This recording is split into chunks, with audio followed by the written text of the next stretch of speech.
seguinte situação: ricos ocupando lugares de honra e pobres sendo rejeitados. Essa prática, pelo visto, era comum naquela época. Também pode ser observada hoje. Eu não sei se vocês percebem, mas muitas vezes a nossa medida de sucesso é a riqueza.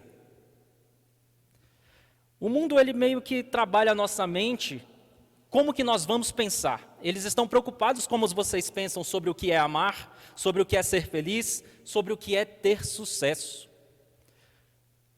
Muitos de nós aqui escolhemos as nossas esposas baseados no que o mundo ensinou, no que assistiu na Disney, nos filmes da sessão da tarde. Muitos de nós entendemos que ser feliz é o que o mundo diz que é ser feliz, curtir a vida adoidado. Essa é na sessão da tarde. E também sobre ter sucesso. A nossa mente foi pervertida pelo mundo sobre o que é ter sucesso. Recentemente, com os adolescentes, eu estava conversando com eles, depois de uma aula sobre finanças, falando sobre o que é ter sucesso. E a definição de sucesso para a maioria é ter sucesso financeiro. Certamente eles estão ligados no que o mundo tem falado para eles, não o que a palavra tem ensinado sobre o que é ter sucesso. E isso revela o que nós estamos consumindo. Isso revela o que tem ensinado o coração dos nossos jovens, o que tem ensinado os nossos corações ao cobrar deles o sucesso que não é bíblico. Contudo, a gente não pode interpretar Tiago capítulo 2, nessa primeira perícope, como um ataque à riqueza. Não significa que ser rico é pecado e ser pobre é uma bênção, ou vice-versa. Em vez disso, ele destaca que para nós cristãos, o conceito de riqueza e pobreza deve ser entendido de uma maneira diferente e que a acepção de pessoas é pecado. Para quem não sabe o que é acepção é dar preferência. Certamente, muitas vezes, a gente vai dar preferência para a nossa família. Certamente, muitas vezes, nós vamos dar preferência, infelizmente, como o pecado que é, ao mais rico, ao que tem mais sucesso. E nós vamos ver aqui na Bíblia mais ou menos o que é, vamos ver a definição de riqueza e de pobreza baseado em Tiago capítulo 2. No verso 1, Tiago enfatiza, entre vírgulas, que Jesus é o quê? Vamos lá no verso 1. Meus irmãos, não tenhais a fé em nosso Senhor Jesus Cristo, Senhor da glória. Em Hebreus capítulo 1, o autor vai dar uma pincelada sobre quem é Jesus. Ele diz, havendo outrora Deus enviado muitos profetas para falar sobre Jesus, nesses últimos tempos ele enviou o Filho. E esse Filho é o herdeiro de todas as coisas. Ele é o resplendor da glória, a expressão exata de Deus. Ele, depois de ter feito a purificação de pecados, se assentou à direita da majestade e herdou um nome tão superior aos anjos.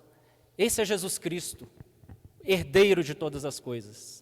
O mais rico de todos, o exemplo de riqueza que nós temos. Ser rico aos olhos de Deus é algo impossível, então, concordam comigo? Conceito de riqueza, quando se tem um referencial de riqueza máximo, que é o Senhor Jesus Cristo, como Tiago colocou para nós, mostra que todos nós estamos nivelados abaixo dele. Todos nós somos devedores perante Deus. Quer tratar de riqueza mesmo? Quer ver quem é rico aqui na nossa sociedade? Quando se tem o referencial correto, todos nós somos pobres e devedores diante de Deus. Ser rico diante de Deus tem a ver com negar a si mesmo, considerando os outros superiores a nós. Quando o referencial é tão alto assim, Deus vai cobrar um outro tipo de riqueza de nós. E é isso que Tiago traz para nós. A instrução de Tiago é clara no verso 1. Meus irmãos, não tenhais a fé em nosso Senhor Jesus Cristo, Senhor da glória, em acepção de pessoas.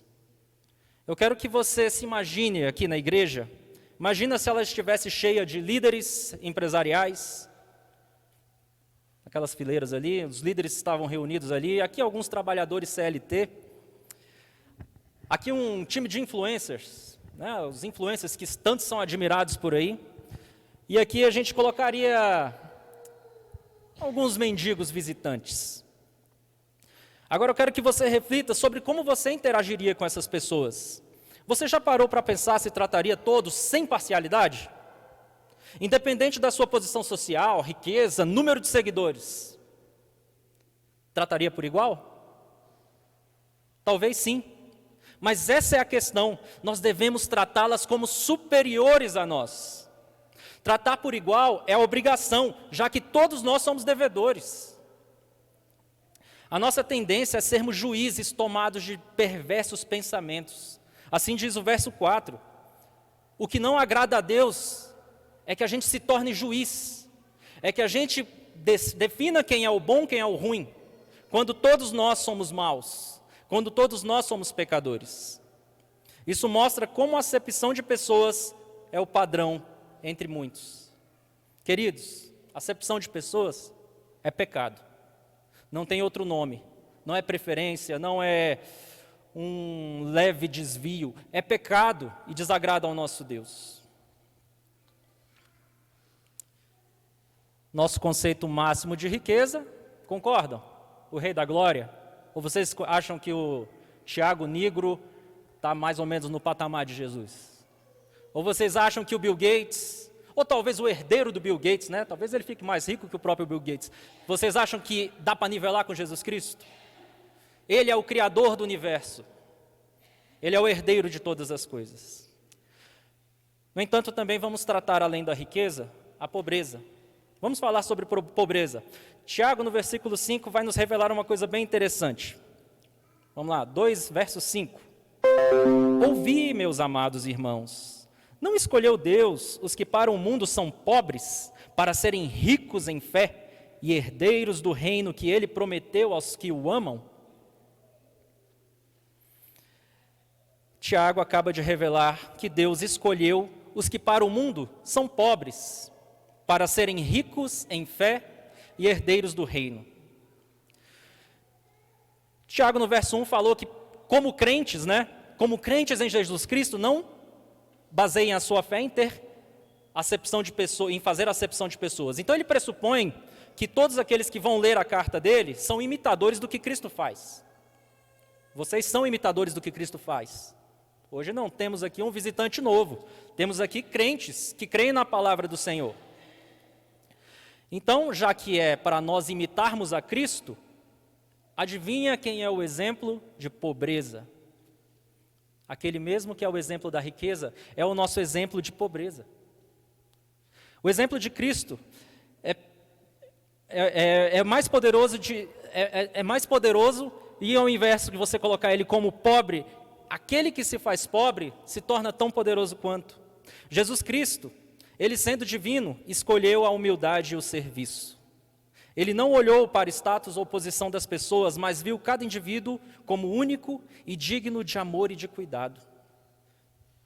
Filipenses capítulo 2, no verso 5, vai dizer: tende em vós o mesmo sentimento que houve em Cristo Jesus, pois ele, subsistindo na forma de Deus, não tirou proveito disso. Antes, ele se esvaziou e assumiu forma de servo. O que um servo faz? O servo está ali para servir. E ele foi reconhecido em figura humana e a si mesmo se humilhou, assumindo a morte e uma morte de cruz. Imagine a cena de Jesus Cristo servindo os discípulos, lavando os pés deles. Este ato humilde e servil não apenas quebrou as normas de acepção de pessoas da época, mas também nos mostrou o verdadeiro significado de amor e serviço abnegado. E aqui está o ponto crucial. O servir é a chave para superar a acepção de pessoas. Então, para você não preferir uma pessoa no lugar da outra, você vai servir. Você vai tratá-las como superior a você. Portanto, a próxima vez que nos encontrarmos diante de alguém que possa ser diferente de nós, lembremos-nos do exemplo de Jesus.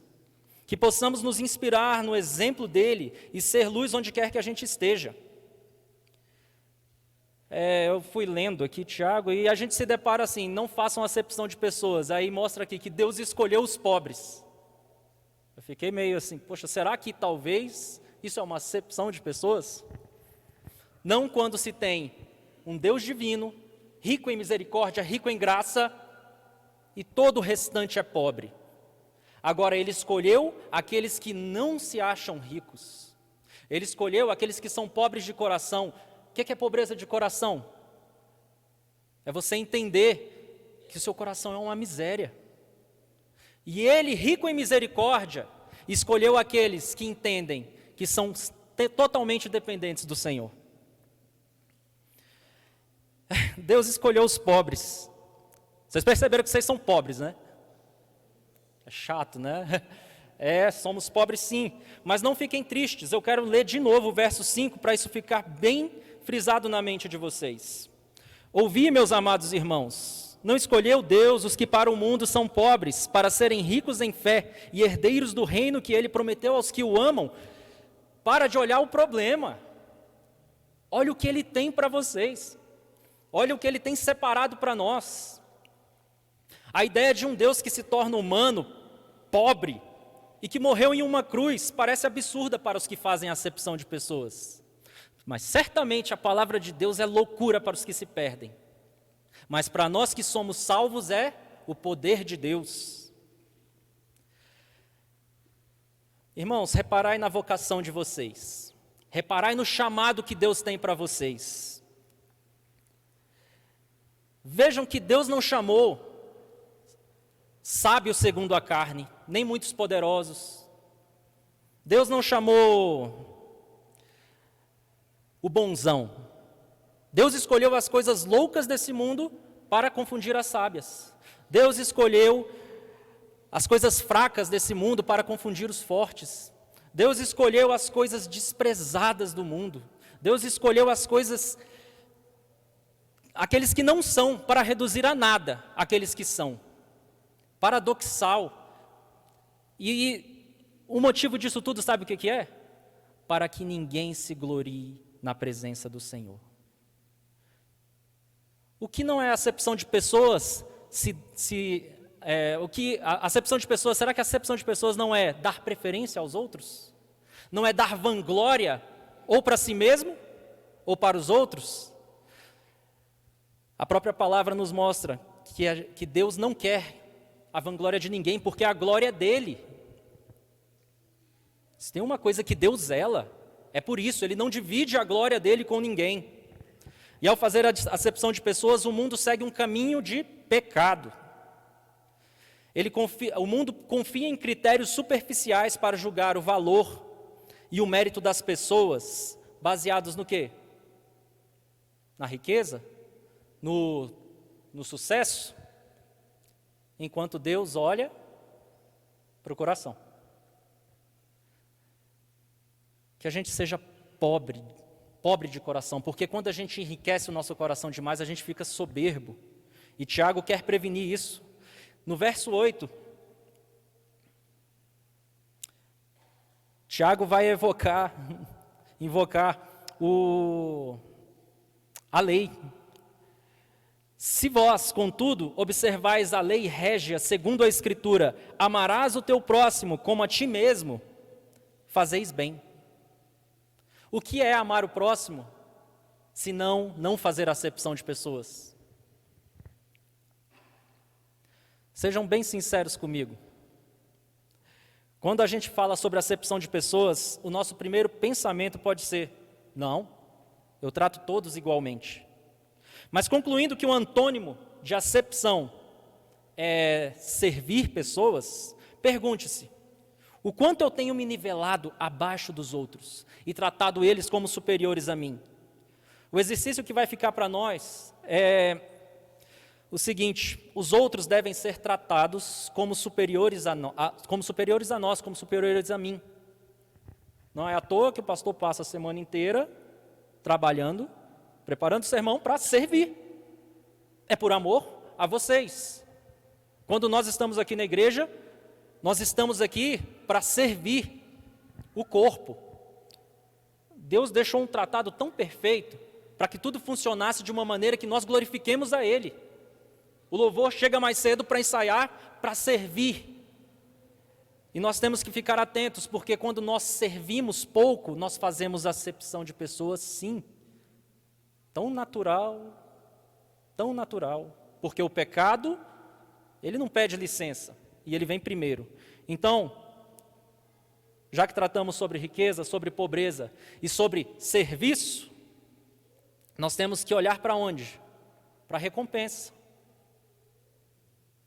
Não que hajamos por interesse, mas Tiago deixou bem claro no verso 5 de que Deus escolheu os pobres para serem ricos em fé. Eis aí uma promessa, né?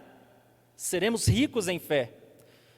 A recompensa que eu quero colocar aqui para vocês, ela está no final do texto que eu citei sobre Filipenses capítulo 2, versículo 5.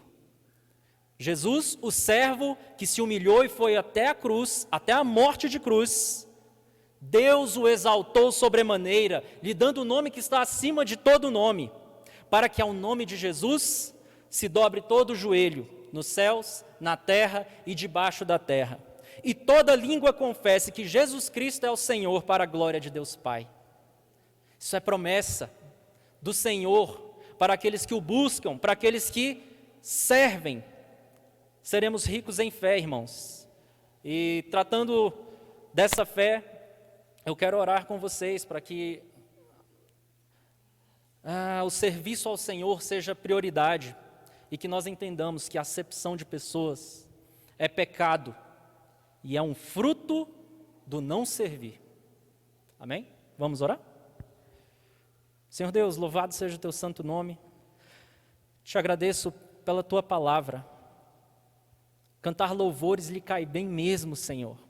Assim como falar do teu amor, assim como adorar o Senhor através da palavra, sabendo que ela é a verdade e que ela põe todos nós no caminho que devemos andar, que é o caminho da glória do Senhor, Pai.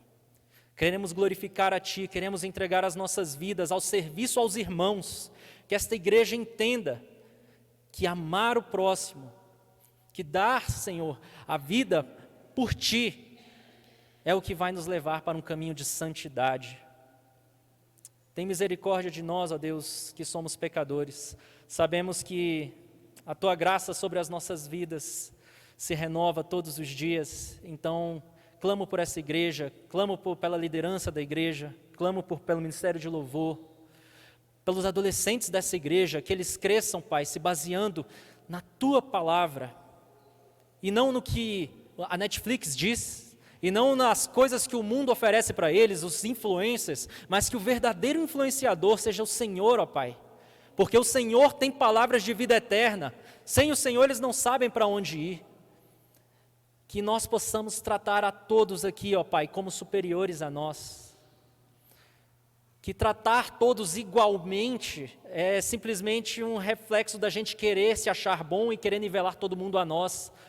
Mas não, que nós possamos tratá-los como superiores, que o nosso próximo seja a quem nós devemos servir e refletir a imagem do Criador, do servo sofredor que se fez carne e venceu a morte e foi exaltado sobremaneira.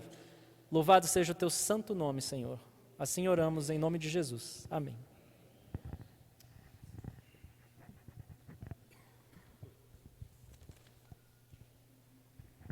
Amém. Irmãos, nós vamos ter agora o nosso coffee break e às 10 horas nós nos reunimos para EBD. Hoje as classes separadas, tá bom? Que Deus aplique a sua palavra em nosso coração. Deus abençoe, irmãos.